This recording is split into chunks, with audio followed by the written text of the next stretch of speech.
Bismillahirrahmanirrahim. Assalamualaikum warahmatullahi wabarakatuh. Selamat sejahtera. Okey, kita berjumpa lagi dalam Syawal yang kedua. Kita masih lagi teruskan tips tulis artikel jurnal. Pengenalan sudah. Kajian literatur pun sudah. Metodologi pun sudah. Analisis sudah. Yang kelima ni adalah perbincangan. Okey. Kalau lihat color pun dah tahu. Kalau ikut sesi Ramadan ni yang saya gunakan color ni memang dekat perbincangan. Lagi sekali saya gunakan perbincangan ini dalam penulisan artikel. Tips tulis perbincangan dalam artikel jurnal. Okey, jadi sama je. Konsep perbincangan dalam tesis dengan artikel ni sama. Dua-dua kalau komen lebih kurang sama. Komen bahagian discussion dalam artikel boleh digunakan dalam tesis. Jadi komen tu tak sama. Sikit. Perbincangan dalam tesis sedikit, perbincangan dalam artikel jurnal pun sedikit. Jadi padahal itu kita punya bahagian yang paling penting. Kita lah selaku researcher dapatan dapat, bincanglah. Hari tu kemain lagi bila review tentang kajian lepas, kajian orang lain kemain banyak lagi kita review. Tapi sampai dekat bahagian kita sampai tak tahu nak tulis apa. Okey, jadi aspek keseimbangan penting.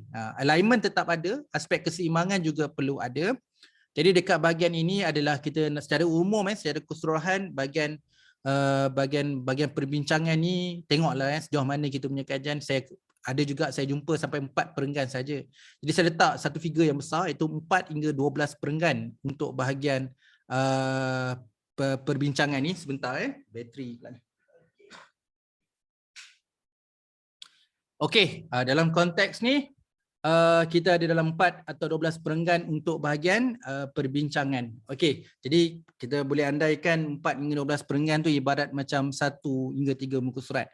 Tapi dia bergantung format artikel, ada yang single spacing, ada font size pakai 9, 10, 11 Arial. Bergantung benda tu sebenarnya subjektif. Okey.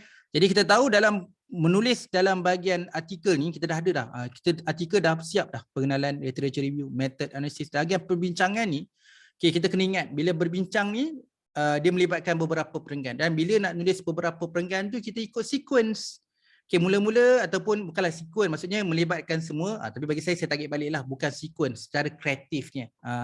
Dia bergantung dalam konteks. Jadi bila dah berbincang dapatan kita tu, dapatan kajian kita, jadi kita ni kalau tak ada dapatan tak boleh buat perbincangan. Namun dapatan yang kita dapat tu kita harus berbincang, relate lah dengan pengenalan. Yang dalam pengenalan ada latar belakang, pernyataan masalah. Relate lah perbincangan dapatan tu dengan kajian literatur, ada teori, konsep, boleh ubah, tema, kerangka kajian, kelompokan kajian. Juga dekat bahagian metodologi, pastikan perbincangan dapatan tu relate dah dengan metodologi kajian kita yang ada reka bentuk, sampling, falsafah, pendekatan, strategi, instrumen, unit analisis, lokasi dan lain-lain. Tak lengkap hanya metodologi, perbincangan juga relate lah dengan apa yang kita buat di bahagian analisis hari tu. Jadi relatekan perbincangan dapatan dengan apa jenis analisis yang kita guna, ada segi perisian teknologi yang digunakan, interpretasi. Dapatan tu sendirilah, dapatan memang ibu dia. Nak cerita perbincangan mesti ada dapatan. Jadi dapatan memang spesifik berdasarkan kita punya objektif, research question dan juga hipotesis. Dapatan ni cuma nak kena lapor lah, dapatan kita ni sama ke dengan kajian lepas? Bercanggah ke, ataupun memang kajian kita ni memang kajian extension, ada perkembangan, ada new finding. Jadi kat situ kena highlight juga. Okey, last sekali, sejauh mana kajian lepas dia pun ada sumbangan dan cadangan. Adakah sebenarnya seperti mana yang dicadangkan oleh kajian lepas tu menepati dapatan kita?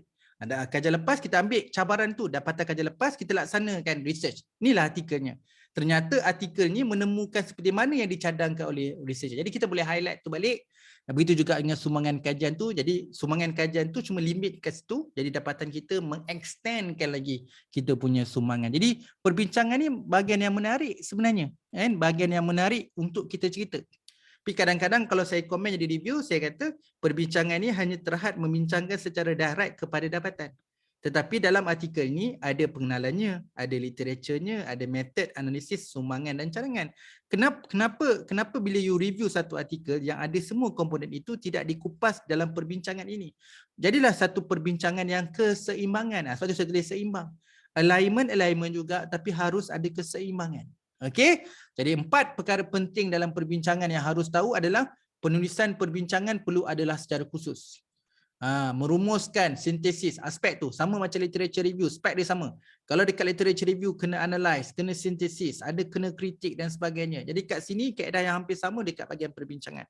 Menilai kajian lepas. Jadi dengan dapatan kita dapat ni, macam mana kita nak menilai dengan orang sebelumnya, dengan kajian lepasnya.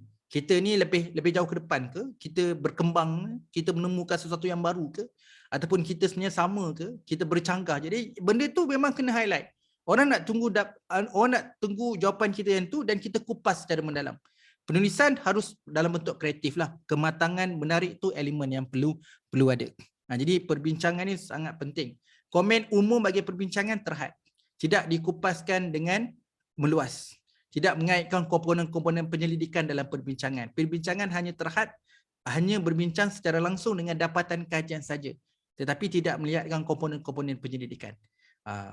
Discussion pendek, sila panjangkan, kembangkan, luaskan lagi. Kaitkan balik kepada perbincangan ni dengan literature review. Contohlah. Kan? Jadi, tapi bukan literature review saja. Pengenalan metod analisis dan sumbangan cadangan juga harus dilihat. Jadi kita baca artikel. Saya baca artikel orang. Saya mesti baca pengenalan dia.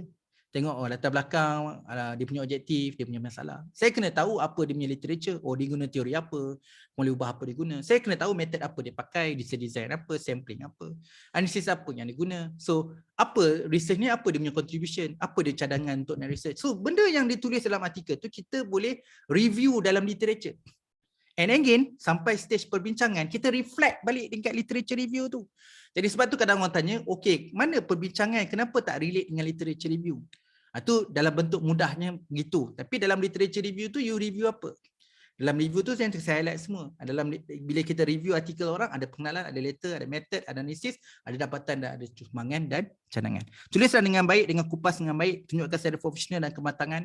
Yang tulislah banyak sikit, kan? Antara bahagian, ada setengah tips saya tengok, bahagian intro, LR, method, analisis, perbincangan, kesimpulan, bahagian yang terbanyak patut ditulis adalah perbincangan. Jadi komen ni saya dah beritahu kan, saya highlight lagi sekali. Kadang-kadang macam saya buat analisis dan perbincangan sekali, dia minta saya pisahkan. Analisis satu section, perbincangan satu section.